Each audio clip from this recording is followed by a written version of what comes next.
Hi, my name is Mish Martins from MWare Technology. I'm going to show you today how we are going to create transactions via the web into Sage ACPAC using the Sage CRM product together with our MWare integration pieces.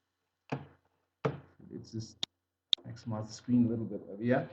Now, what we do is we use our standard CRM product set, and you can see we are using the native CRM functionality of the pipelines, document management, workflow, etc. And then once we have all the information that is necessary for a transaction to exist inside of the ERP system, at that point we take that information, pass it on to a Windows service, and then write it into ACPAC.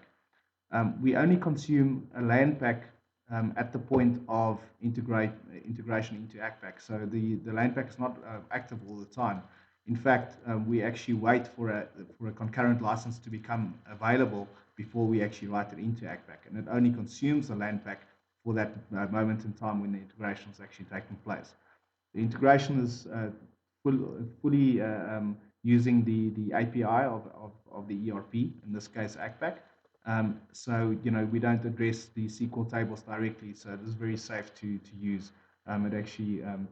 It is in line with the normal ACPAC development policies. So let's have a look over here. Over here you can see the pipeline, and we can use a pipeline obviously to filter specific transactions. So if I want to look at all transactions at request stage, I can actually click on the pipeline over there and it will filter. I can look at, for instance, all the transactions at the buyer level. I can look at all the transactions at level 1 approver level, etc., etc. So I can quickly show you what the workflow looks like. If I go into administration over here, you'll see that this is the transactions that we are going to use today as in the demo. We are basically going to create a transaction with starting off at the requisition stage or the originating stage. Then we're going to send it through to a buyer who needs to do all the request for quotes and getting all the costing into the system before we send it off to the approval levels. In this case, we have 3 approvers. We have one which will look at all the transactions up to 10,000 Rand, and then we have a person that will approve transactions between 10,000 and 150, and then once again, all the transactions above 150,000 Rand. Once the transaction has been approved in the workflow, at that stage, we actually write it into ACPAC. So if we go back to the main menu over here, let's go and create a transaction. So what I'm going to do is I'm going to right click on new and say new purchase requisition. And I'm going to just initiate the transaction over here. And you can see all the normal native CRM situations are in play. For instance, the mandatory fields are marked with asterisks, etc. So I'm going to just initiate the transaction by clicking on save over here, and then I can go into the purchase requisition tab and I can go and click on new purchase requisition. At that point, we are basically giving you a custom ASP page, and on the page we are gathering information which will basically kick off this purchase requisition. In the process, for instance, I can add ship buyer details. In this case, we are going to just ship via the head office, so we're not going to use a courier. If we were using a courier, we could have selected that from the list as well. You can see we have recon totals over there on the screen. We have a vendor quote number, which I can put on and assign to this transaction.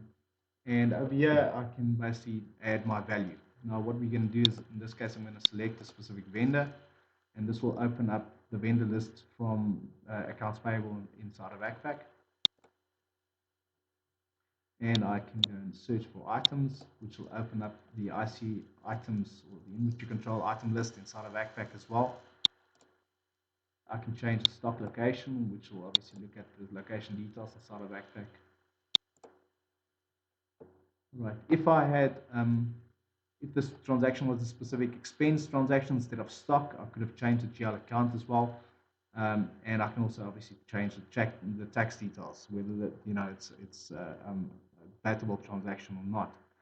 Now, with regards to all these buttons over here, all of these buttons are security controlled within the CRM.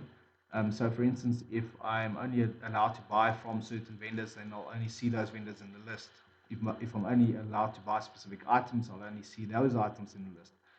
If I'm only allowed to buy against a specific stock location, then once again, the finder will only show me those locations. And the same counts for the GL account, for instance, and also the tax details as well. So I can really lock down a user in order to obviously minimize mistakes. I'm going to add quantity over there, and you can see also I can add some pricing details in there, and I can put in some line comments. I click on add to put it into my little shopping basket. What's quite nice here is I can I can create a transaction here for multiple vendors, and it will go and create a purchase order per vendor inside of Backpack. We can also have a central buying department and actually channel the transactions through to multiple Backpack companies as well. I'm going to choose a different vendor over here, and I'm going to choose a different item, change the stock location again, put in the quantity and the price,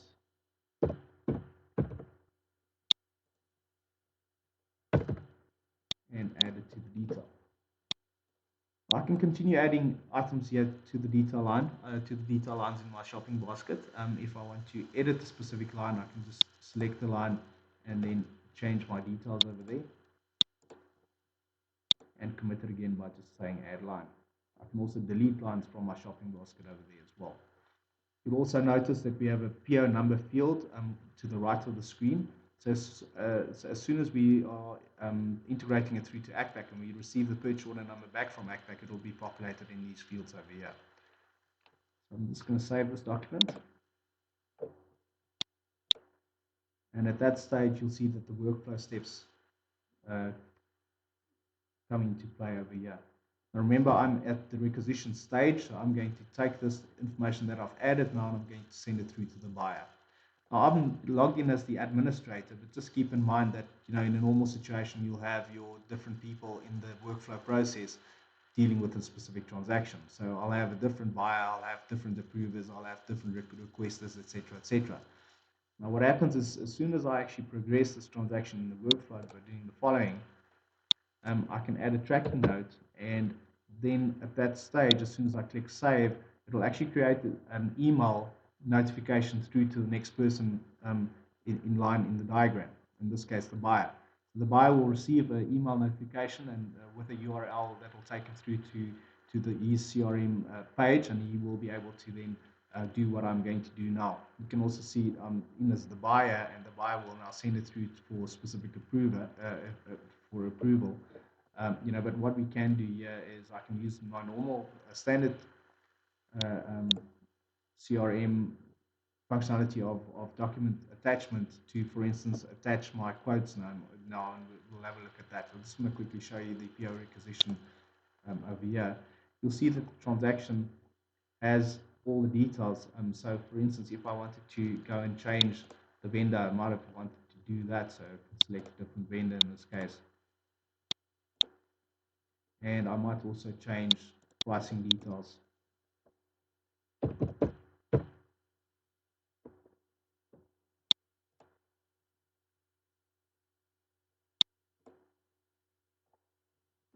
And you can see the transaction has not changed over there before we are going to send it on to the approval level. What I also want to do at this stage, I want to use the standard transaction or the CRM functionality so that I can actually do a document drop of my quote. So let's say, for instance, we had a quote over there. I can take that quote and put it into CRM.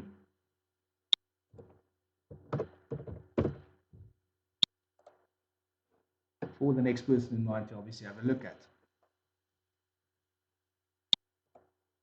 Right, so I'm going to send this off to the level 2 approver now. Remember, it goes to the level 2 approver because my document total falls within the limitations of that specific authority. And I can add my tracking note over here.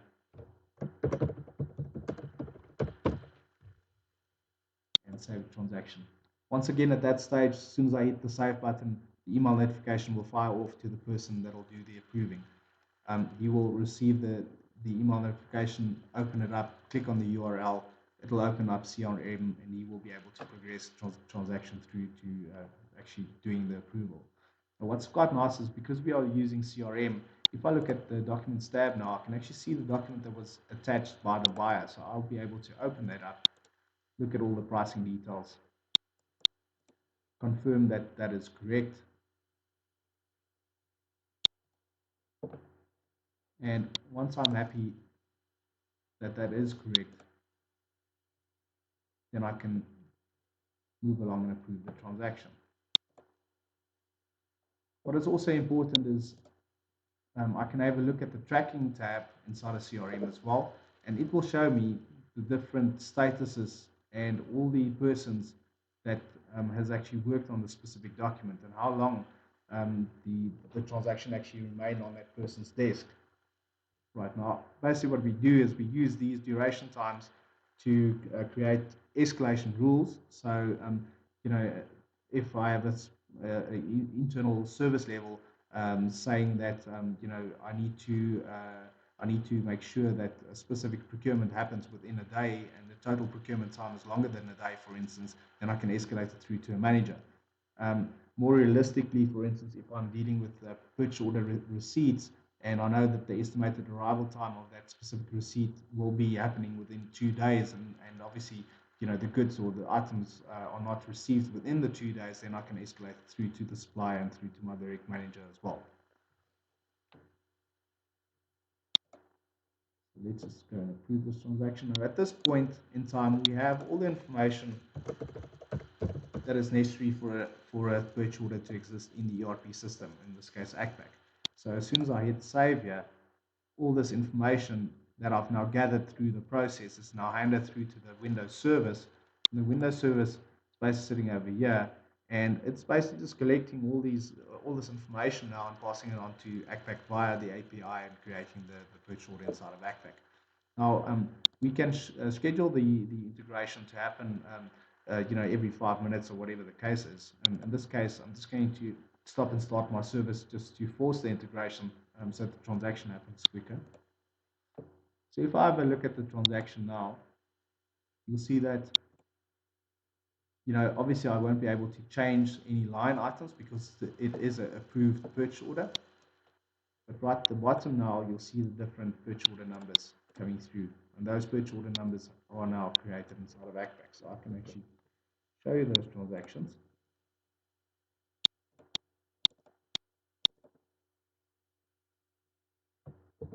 And there's my first transaction that came through together with the CRM reference IDs.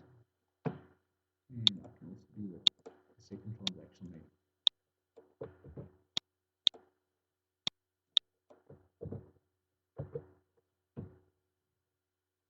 Belonging to the other vendor. Right, so that's the integration of purchase orders. I'm going to step off the purchase orders for a while, and I'm going to show you some service manager integration. Service manager integration, what we've done here is we are basically creating a job via the web. So typically I'll be sitting in a call desk situation, and I might be servicing specific fleet equipment or serviceable items, which might be sitting either at my customer or being used by the customer out in the field. What will happen is, you know, once again, we see the whole pipeline over here, so I can look at specific transactions that are in a specific state. So in this case, these are all the pending transactions. I can look at transactions where I've ordered parts. I can look at transactions where I've actually received parts. You know, I can look at maybe the transactions that are ready for invoicing, etc., etc. Right, so I can show you the transaction quickly. So what we're going to do is I'm going to basically say right click and use support case over here. And then you can see over here is all customizable CRM screens. So what I'm going to do is I'm going to enter the equipment serial over there. And you'll see that we have done the integration quite tightly. As soon as I enter the serial details over here of the of the specific unit, then I'll see it's a Toyota Bucky. It belongs to a specific model number. It's currently in use by AB contractors. I can see the warranty details of this specific Bucky over there as well. And all I need to do is I need to say that this will be serviced by a specific service center. So let's use Bloomingdale in this case. Can add a quick description over here, and I can save the transaction. At that point in time, we have all the information that is necessary to create a job. Okay, so you can see that the workflow steps are populating over here, and I can click on create job and add a tracking note. Now at this point in time, we are passing the information once again through to the Windows service. So let's just stop and start that again. And as soon as the integration happens, we'll be able to see the job number populating over here. Right, so that's our service manager job created. I can quickly show you what that looks like.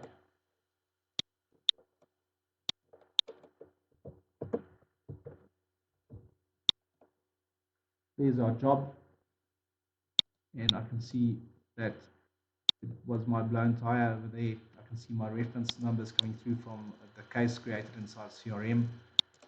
I can also see the equipment details over there, and my warranty details of this specific unit. So in this case, the warranty agreement applies to this support call. And we've also added travel as a standard line item for callouts into the field. So we can do that type of thing through the CRM front end as well. Right, now what we can also do, if I go back to my job here in CRM, you'll see that the workflow is now kicking in, and I'll be able to now move the document through my different statuses by using the CRM workflow. Now, as soon as I actually change the details on this side, it will actually do a bidirectional integration and update my status levels inside of CRM, inside of Service Manager rather. So what we'll do is we are going to order some parts for this blown tire.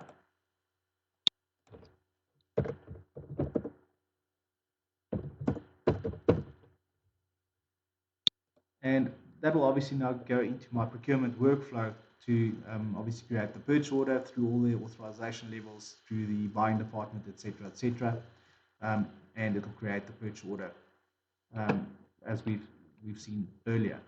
Now, what is important here is we've now changed the status of this document through to parts ordered. So if I go back into Service Manager and I refresh this job, you'll see that the status has now changed to parts ordered. Now, the reason for this is, obviously I might be sitting in a workshop or might be out in the field, and I might actually have a mobile device up in the field where I'm actually fixing this tire now. So I'm getting information back from either the workshop or out in the field, and that will then update the status as I'm working on this job. So let's do that. So I'm going to update this the status over here to, let's say, parts received. And as soon as I do that, the transaction will progress in the workflow inside of CRM, and we can have a look at that quickly. As soon as I refresh the transaction on this side, it will show me parts received in a couple of seconds. And you can see the status have now updated over there. Right, so I can continue to complete my job like that. I can then also just quickly show you what we've done for fuel issues out in the field. So this will be the situation where, for instance, we might be sitting at a Bowser in the field, and I'm refueling that Bowser, my equipment from the Bowser, and I want to take a fuel issue and actually put that transaction in from the field. So what we'll do is we'll go into fuel sheets over there, and I can create a new fuel sheet. and I can change the document status here between pending and final. Obviously, it will stay in pending while I'm actually adding transactions in the field at the data capturing point. So I might be capturing 20, 30, 40 transactions during the course of the day, and once I'm finished capturing all the transactions for the day, at that point in time, I'll set the document status through to final, and at that point, I'll send it through for integration into ACPAC. And what we'll do is we'll change the location here to actually find one of the fuel points that I'm going to refuel out of, and I can change the item over there.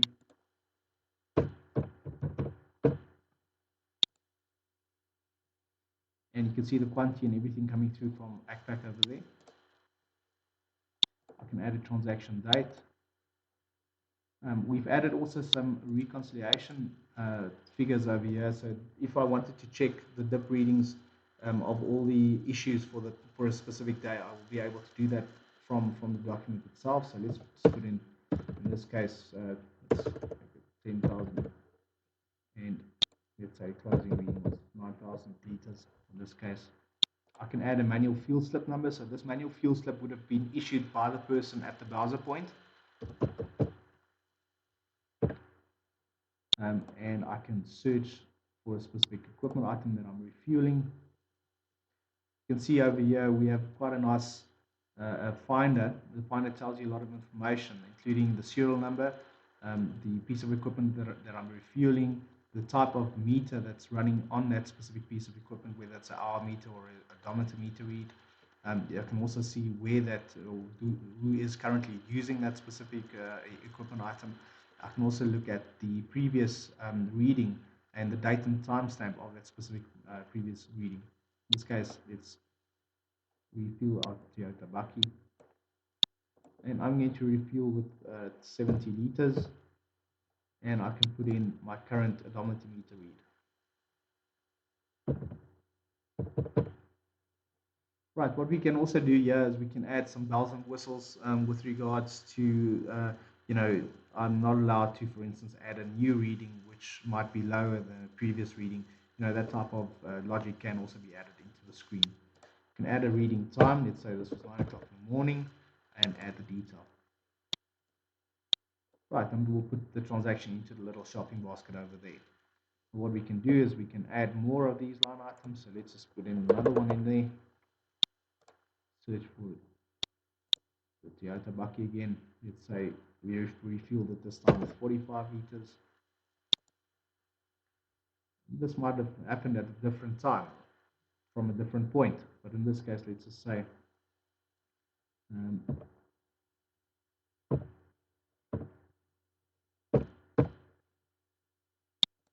and this happened at, let's say,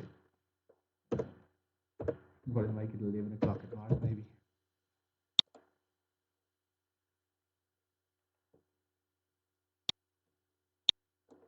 Now we have warnings popping up all over the place like that, which will obviously tell you if there are duplicates in place. So let's just add that again, and we'll put it into our little shopping basket. Right, so in that, let's say for instance we've added all our transactions, and I'm going to save this document now. We can go to my CRM and look at all the final transactions over here. And you can see there's my transaction. Now this is basically ready to be passed on to Service Manager.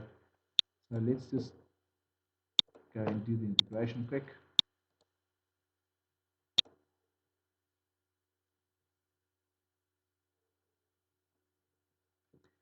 Right, and if I go back and look at the transaction now, it should have some job numbers next to the transactions. There's my job numbers coming through, and I can quickly show you what we've done here.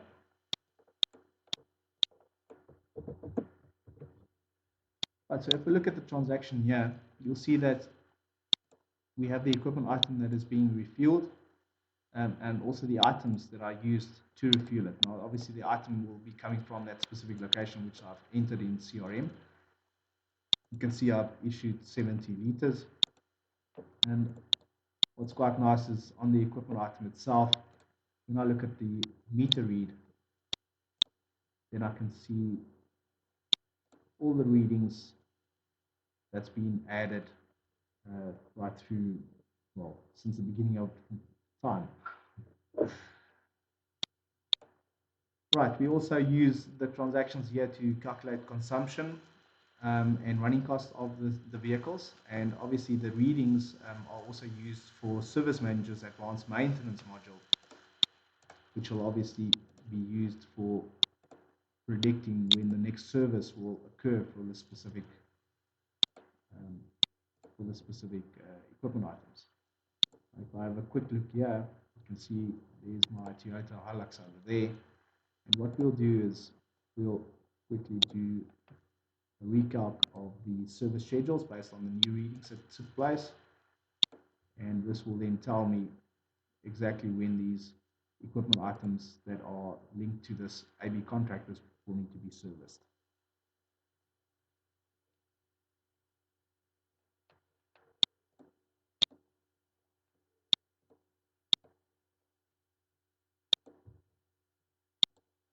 Right, that's basically it. Thank you very much.